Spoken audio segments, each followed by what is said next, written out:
Hi guys, it's about time we talk about how we're going to edit the Power BI data. In this video, I am going to teach you how to edit the data in the Power BI using PowerQuery Editor. If you like my videos, please don't forget to like and subscribe to my channel. With that note, let's bring my laptop here. Last time in one of my other videos, we looked at how we can bring data into Power BI. Now, if you remember, when you are bringing the data into Power BI, in the navigator window, you notice this transform data button. So this transform data button you can see.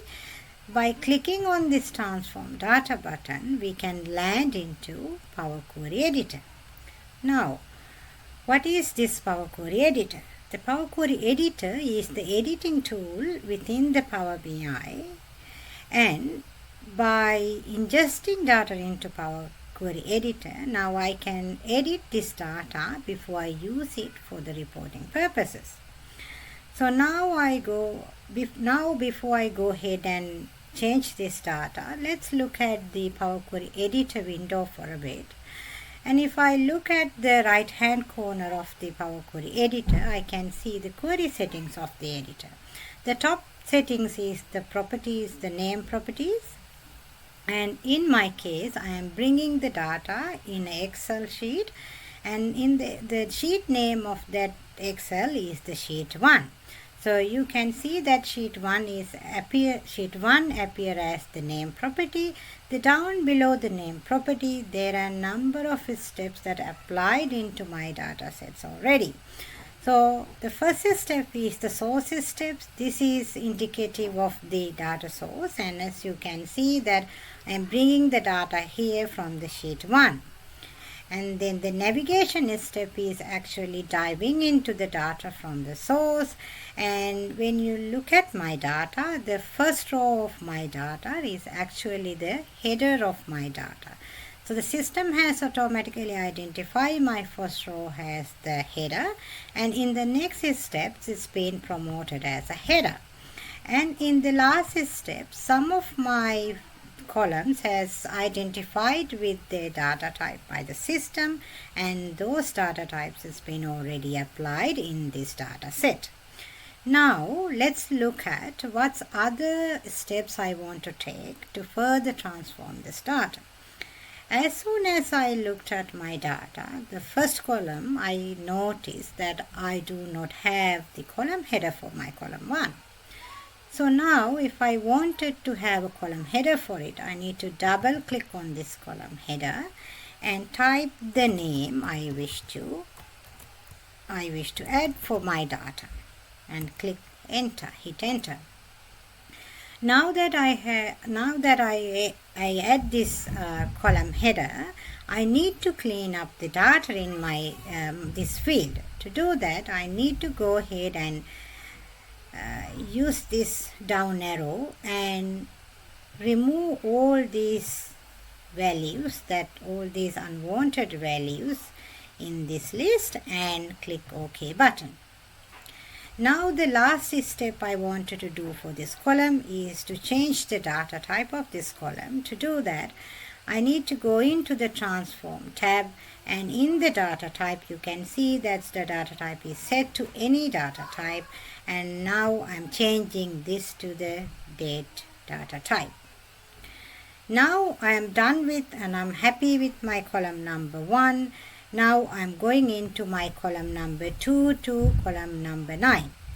If you look at my column number 2 to column number 9, you can see the header of my data is the states names of the Australia.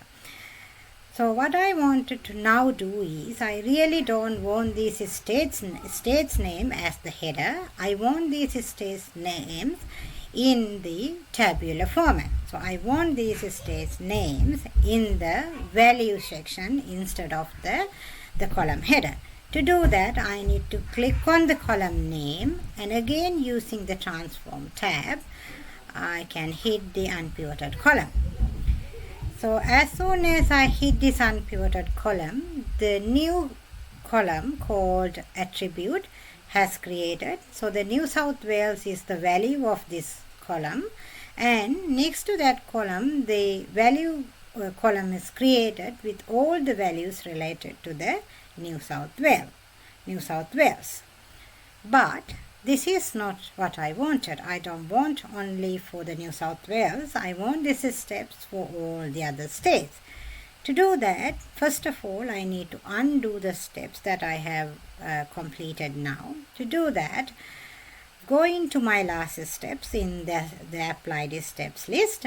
So the last steps was the unpivoted column. To remove that step from the list, or the remove or undo this step, I need to click on the red cross in front of this step. By doing that, I've removed my last step. Now, I wanted to unpivot all these state columns. To do that, I need to select column number 2 to column number 9. So after I do that, I go ahead again and hit the unpivoted column, and as you can see, the new attribute column has created with all the states names values in it. So let's change the name to the state to give a meaningful name. And now I want this column be backed in the next to month and year column. To do that, I need to simply select the column and simply move this column. So let's do the same thing for the value column as well to arrange my data. So now, again, when I'm looking at the column number 2, I actually wanted to change the format of my data.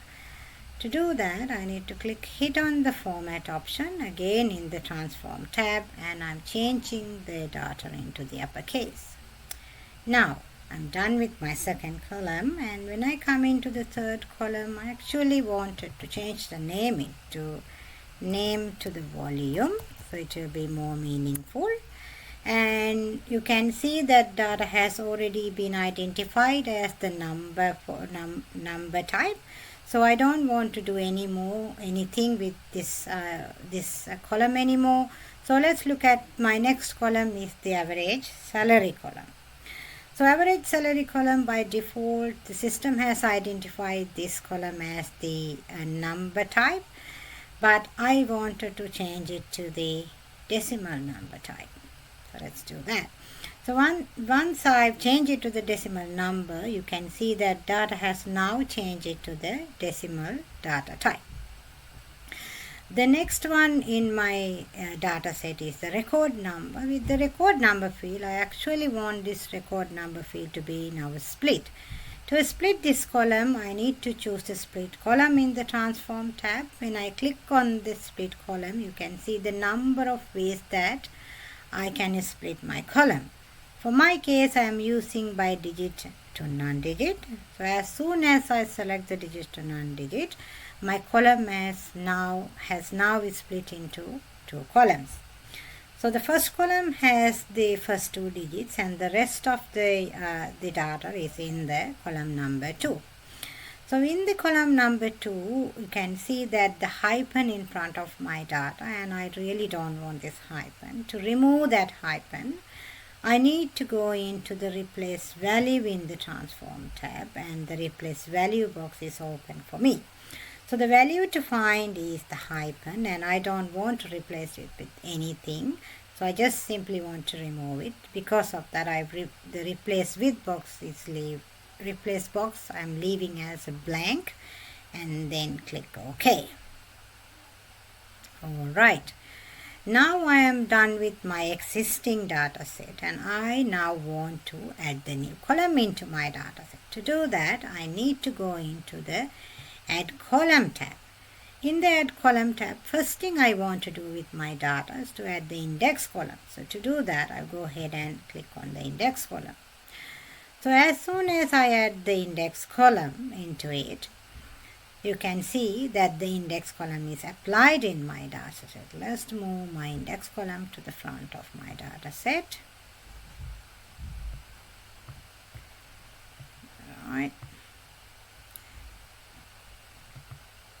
So the next thing I wanted to do is to add the conditional column. So I wanted to condition all this record to filter to all this record to filter for the Victoria and non-Victoria states. To do that, I'll go ahead and add the conditional column. With this conditional column tabs, with the conditional column tab, as soon as I click on this conditional column, that conditional column box is open for me, and you can change the column name in here. By default it's a custom, so I'm adding the week only column here. So the column name for this condition is for me is the state. So if this is states equal, the contains is the Victoria, my output will be Victoria, otherwise the output will be the other. So as soon as I go and hit enter, you can see that new column, the new conditional column appear in my data set.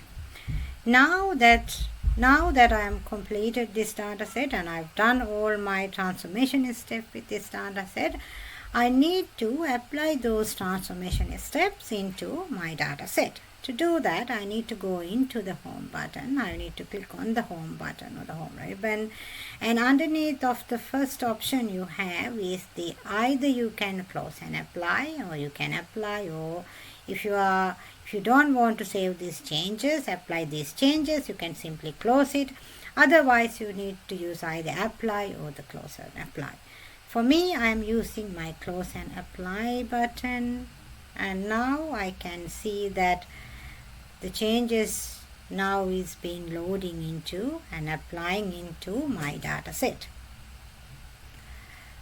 So now the changes is loaded, and on my right hand side I can see that the sheet number 1 is loaded, and you can see all these columns and all these changes is gone through into my data sets, and you can see the view in the table views as well. So now you have this data. So now you have the data. So now you have the data, so this transform data, and you can use this data to build your new visualization. So this is the end of the video today, and if you would like to see some more videos like this, please like and subscribe to my video. Thank you.